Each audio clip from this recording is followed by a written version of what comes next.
Hello, everyone. Carson Courier here. Thank you for joining us for this 13 Plus FastCast. I'm Mary Coleman. We want to begin with the live look outside. You guys, look at this that. is ice. It's ice. I know. We So literally exciting. saw it in real time, change from rain to ice. And we have First Alert forecaster Allie Potter here with us. And Allie, it's really been quite the crazy day in the Weather Center, tracking a bunch of things across Tucson. It's a madhouse, to say the least. honestly. Back there, advisory, polar boom, boom, opposite. boom. Here's hail reports. Yeah. Like, it's just happening everywhere across southern Arizona. But fall, we can officially say, is here, right? Exactly. Finally. So we're saying cooler temperatures. We've seen lightning. We've heard the rumbles of thunder, the rain. We also have a flood advisory in effect, and that's what we want to get to right now. In fact, thanks, Mary. We have this flood advisory if you're in the 3 Points area, but look at our radar, ladies. Wow, we haven't seen something like that in so long. People are like, wait, what's that green stuff? It is rain, folks. So excited, in fact, to see that here with our flood advisory. Zooming in to give you a little bit of a closer idea of what we're dealing with. This is going to expire at 4:15 this afternoon. National Weather Service says to expect around 1 to 2 inches of rain in that area. So again, you know what we say, turn around, don't drown. Please do not drive through any flooded intersections whatsoever. Zooming over to in town here, we've actually been keeping an eye on that cell that has since moved off to the north, but it's been sitting over Tucson Metro for the last couple of hours or so. Catalina, though, seeing a little bit more rainfall in those stormy situations. Of course, Mount Bigelow is what we saw just a few moments ago, dealing with some of that rain. Take a look at Cochise County, Tombstone, Bisbee, Sierra Vista, Naco, Douglas area, parts of Nogales here and there. A little bit broad. This is where our storms are, in fact, coming from, the south. So our friends over in Mexico, they've seen a lot of storm activity today, and that is now entered into Arizona. Taking a live look here on Timamook Hill. Look at these temperatures. Wow. Oh, So nice. so nice. It's like, wait, where's my coat? I know. Especially The rain here in boots? Bisbee. Right. Wow. 51 degrees down in Bisbee, 69 for Benson, 78 over in Marana, 71 in Nogales, 69 for Safford, 57 in Sierra Vista, 68 for you in Tucson. Normally we don't go and name off all these temperatures, but you have to in this case with these temps being cool, and here is why. Look at this. We are 20 degrees cooler right now than what we were 24 hours ago in Tucson. 21 for Benson, 23 for you over in Sierra Vista. And not to brag on Tucson, but we are, because look at this. Phoenix is literally the same they were 24 hours ago. We are 20 degrees cooler. So we are the envy of the state today.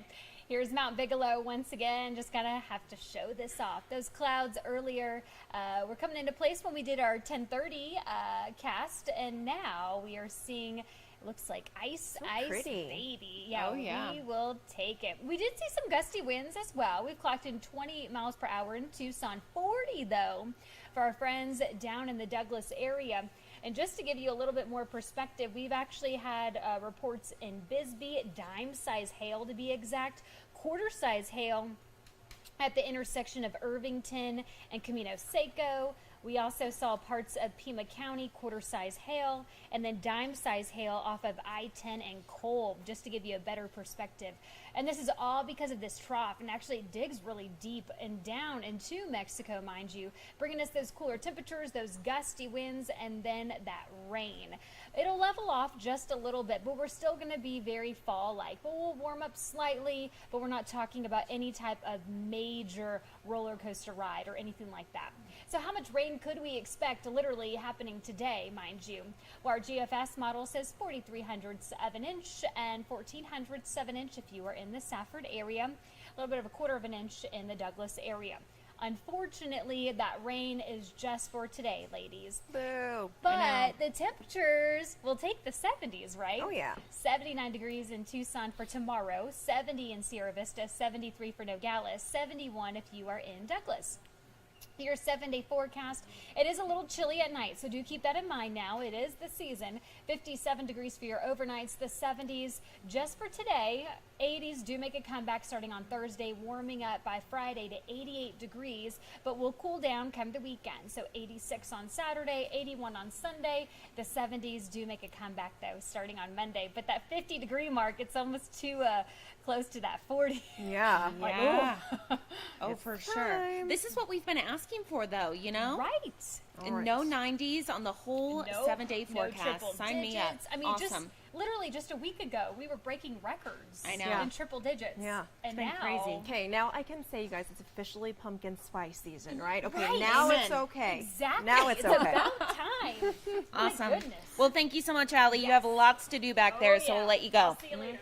Perfect. We do have some breaking news we want to tell you about. So, Republican Tom Emmer has abruptly abandoned his bid to become House Speaker, withdrawing just hours after winning the internal party nomination this morning. We told you about it at 10:30, and now, just hours later, again, he is withdrawing his bid.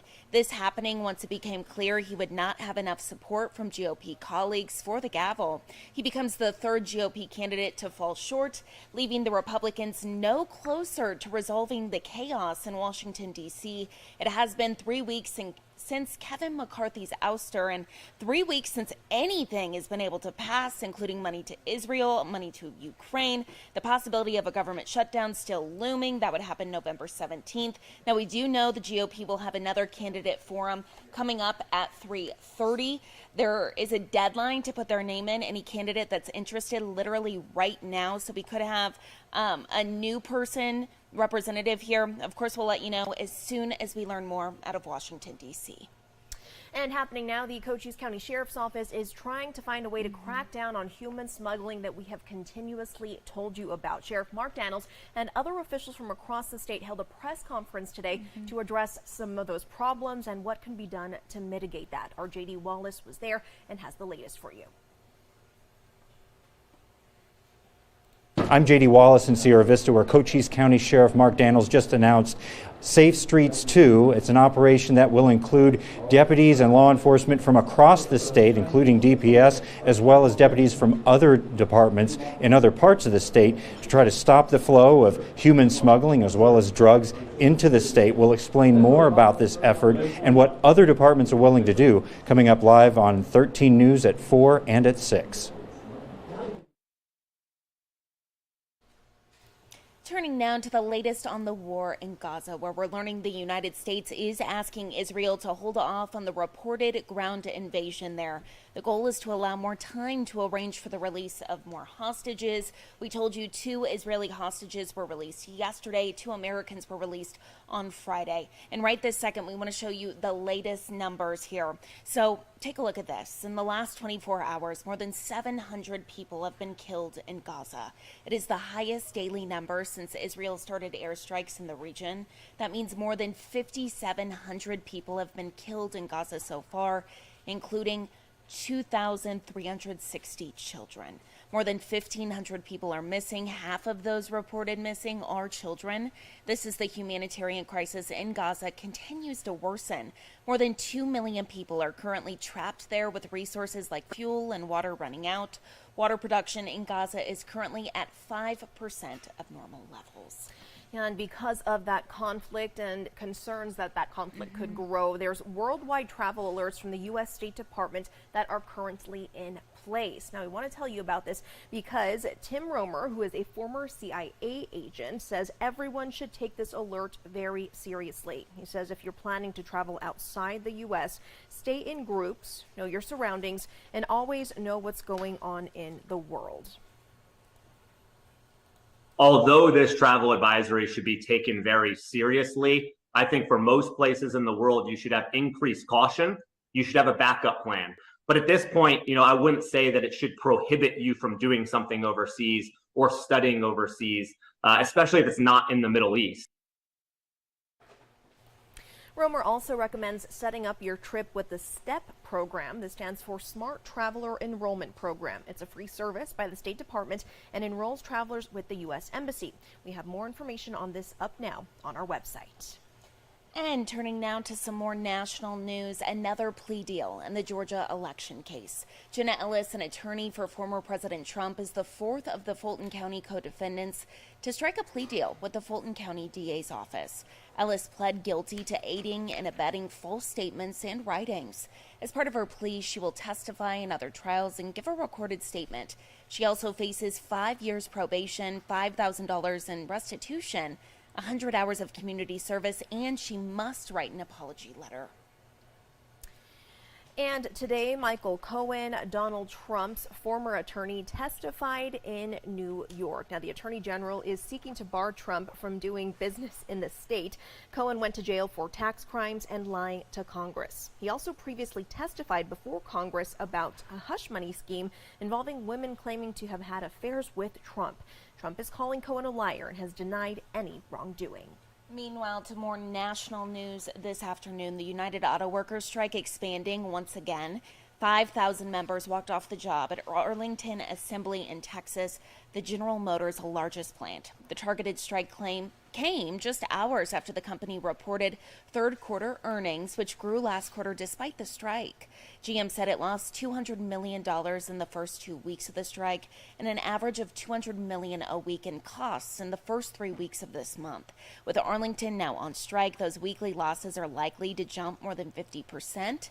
The UAW, which is striking against Detroit's big three automakers, said Stellantis provided, quote, the worst proposal on wage increases and worker protections there. GM said there was no reason to expand this strike, saying it and the union were making progress at the bargaining table. And happening today here at home, day 2 of the murder trial of a Tucson man accused of killing a deputy U.S. Marshal. 16 of the 90 jurors picked along with witnesses will return to the courtroom in the case against Ryan Schlesinger. Now, you just saw him up there on your screen.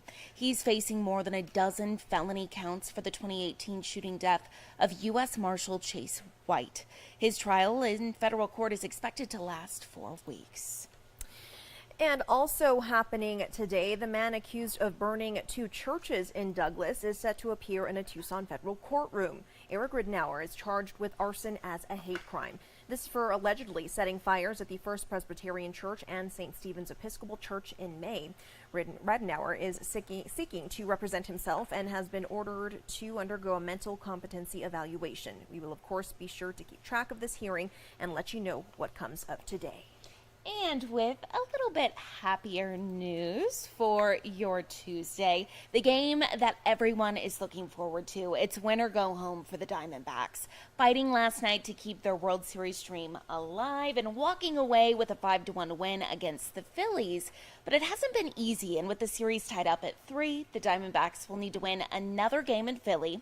First pitch is set for 5:07 tonight. Whoever wins will take on the Rangers in the World Series. And of course, we had to have some fun on our Facebook, as we always do. So we asked a lot of you guys kind of what's your go-to ballpark food item. We got a good amount of some comments here, so I wanted to go through, read some of them. Francine says Taco Bell tacos when they make home runs, definitely a highlight there. Beer and a hot dog, a classic. There's nacho cheese dogs here. One thing I love, especially about the Diamondbacks, kind of stadium there, is how unique their food is. I know the game isn't there in Phoenix tonight, but I mean, so many good things to choose from. What is your There's favorite? some weird ones. Okay, I am obsessed with Dippin' Dots. I don't care love how Dippin' old Dots I too. become. It's the ice cream of the future, and it will always be the ice cream of the future. Everyone's laughing. Everyone's laughing at me. Okay, so it had been years since I had Dippin' Dots. Okay. And I went to one of the U of A games this year, and they had Dippin' Dots. Do they have Dippin' Dots They have there? Dippin' Dots at University of Arizona Stadium, and I about cried because I hadn't had them. I hadn't seen them. That's amazing. So I'm a Dippin' Dots girl. But, Okay. I mean, I will probably try all of these things that people are recommending. Oh, absolutely. I'm like, give me a good cocktail, a hot dog, good to go. But now, you know, I'm going to have to take your advice and get some Dippin' Dots. Dippin' Dots, y'all, I'm telling you, it's where it's at. You can't go wrong. And now that you know that they're at Arizona Stadium, go this weekend. Oh, absolutely. I'm just here for the Dippin' Dots, not the football. You know, you walk in and There tell them you that. go. I'm sure that'll make people real happy to hear.